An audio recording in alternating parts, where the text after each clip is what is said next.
My name is Kirsty Green and I'm a violinist with the Virginia Symphony Orchestra. Today I'd like to talk to you about a good violin position. Now, many of you may have heard your private teacher or your strings teacher at school ask you to sit up straight, hold your violin higher, fix your bow hold, or something along those lines. Why do you think they're asking you to do that? The most important goal is to improve the quality of your playing. You see, when you're set up correctly, you'll be engaging the correct muscles and therefore able to make the best sound possible, all while avoiding injuries. The best time to set up good violin posture is before you even start playing the instrument. It's not impossible to change your habits after several years of playing. It just takes patience and a lot of commitment. In fact, this is an excellent time to work on your position while you don't have the distractions of orchestra or a string class setting. If you commit to playing with your absolute best position every single time that you pick up the instrument, it won't take long for your muscles to start getting used to those new habits, and it'll feel really natural in no time at all. Now let's talk about what a good violin position looks like.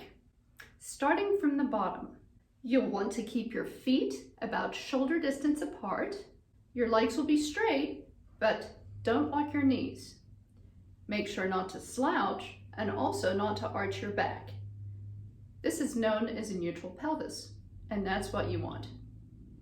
When you're sitting, the same rules apply. You'll want your feet both flat on the ground and sit up straight on your chair without arching your back. It doesn't matter if you sit all the way back against your chair or all the way forward on the edge, so long as you keep that good posture. As you put your violin on your shoulder, be sure to bring the violin to you rather than reaching forward with your chin, as that can really mess up your alignment. With the violin resting on your shoulder, you turn your chin and drop it into the chin rest using the weight of your head.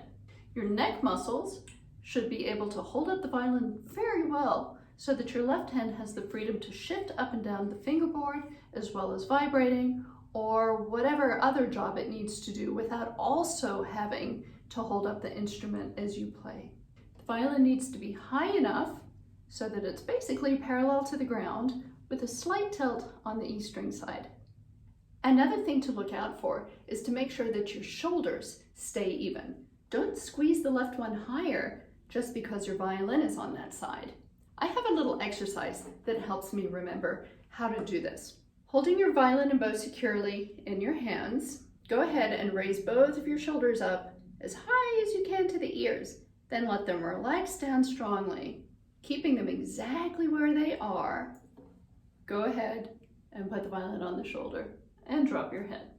If you're still having trouble holding your violin all while squeezing your shoulder rest, talk to your private teacher about your shoulder rest and chin rest setup. With your violin in position, go ahead and line up your left elbow underneath the strings and make sure that your left wrist doesn't bend back or forward, but rather is in a straight line all the way from the back of your hand down to your elbow.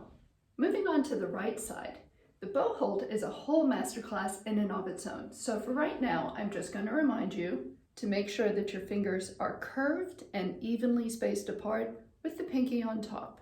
The right elbow should always rest below the right hand.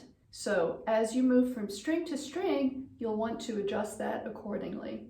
So what I've shared with you today is a good basic violin posture, but we're all made a little bit differently. We come in all shapes and sizes, which means that your violin setup may look a little bit different than somebody else's. I really like this book, The Principles of Violin Playing and Teaching by Ivan Galamian.